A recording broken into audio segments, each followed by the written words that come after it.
ഒരു സെക്കൻഡ് എൻ്റെ കൂടെ ഞങ്ങളുടെ റിപ്പോർട്ടർ കൊച്ചിയിൽ നിന്ന് തത്സമയം ചേരുന്നു നടരാജ് പരശുറാം. നടരാജ്, എന്താണ് ഇ ഡി ഇപ്പോൾ പുതുതായി പറയുന്നത് ഇന്നിപ്പോൾ?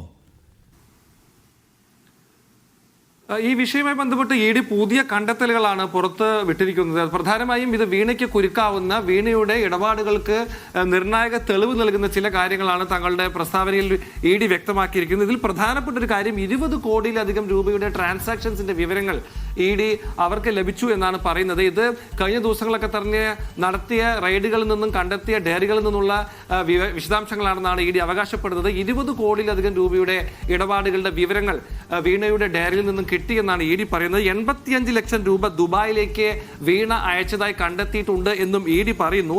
ഇതിന്റെയൊക്കെ ഓരോരുത്തരുടെയും പേര് ഉൾപ്പെടെയുള്ള കാര്യങ്ങൾ സൂചിപ്പിച്ചുകൊണ്ടാണ് ഇ ഡിക്ക് ഈ കണ്ടെത്തലുകൾ ആ ഡയറിയിൽ നിന്നും കിട്ടിയിരിക്കുന്നു എന്നുള്ളതാണ് പ്രധാനപ്പെട്ട കാര്യം. അങ്ങനെയെങ്കിൽ നേരത്തെ വീണ ചൂണ്ടിക്കാണിച്ചിട്ടുള്ള പണത്തിൽ കൂടുതലുള്ള പണത്തിന്റെ ഇടപാടുകൾ നടന്നിട്ടുണ്ട് എന്നാണ് ഇ ഡി അനുമാനിക്കുന്നത്. അതായത് ഹവാല മാർഗം പണം കൈമാറ്റം ചെയ്തത് കണ്ടെത്തിയിട്ടുണ്ട് എന്ന് ഇ ഡി പറയുന്നു. ഒരർത്ഥത്തിൽ ഇത് വലിയൊരു കുരുക്കായി മാറുകയാണ് എന്നുള്ളതാണ് ഏറ്റവും പ്രധാനപ്പെട്ട കാര്യം. മാത്രമല്ല, നേരത്തെ റെയ്ഡ് നടത്തുന്ന സമയത്ത് കണ്ടെത്തിയ ഒരു സിം കാർഡ് കണ്ടെത്തിയിരുന്നു.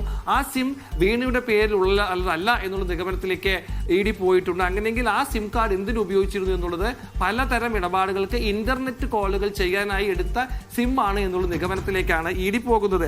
എന്തായാലും വൈഫൈക്കായി വീണ മറ്റൊരാളുടെ സിം കാർഡ് ഉപയോഗിച്ചു, അത് ഇന്റർനെറ്റ് കോളുകൾക്ക് വേണ്ടിയാണ് എന്നുള്ളൊരു നിഗമനത്തിലേക്ക് ഇ ഡി പോകുന്നു എന്നുള്ളതാണ് ഈ കണ്ടെത്തലുകൾ ഏറ്റവും പ്രധാനപ്പെട്ട കാര്യം. അതുപോലെ തന്നെ വരുമാനത്തേക്കാൾ കൂടിയ തുക കൈകാര്യം ചെയ്തു, ഹവാല ചാനലുകൾ വഴി പണം കൈകാര്യം ചെയ്തു തുടങ്ങിയ കാര്യങ്ങളാണ് ഇ ഡി ചൂണ്ടിക്കാണിക്കുന്നത്.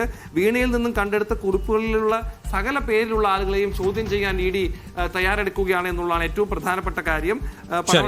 ഈ കേസിൽ വീണക്കെതിരെ കാര്യമായി എന്തോ കിട്ടിയിട്ടുണ്ട് എന്നാണ് ഇപ്പോൾ ഇ ഡി ഒരു വാർത്താക്കുറിപ്പിൽ പറയുന്നത്. നോക്കാം അത് ഉള്ളതാണോ എന്ന്.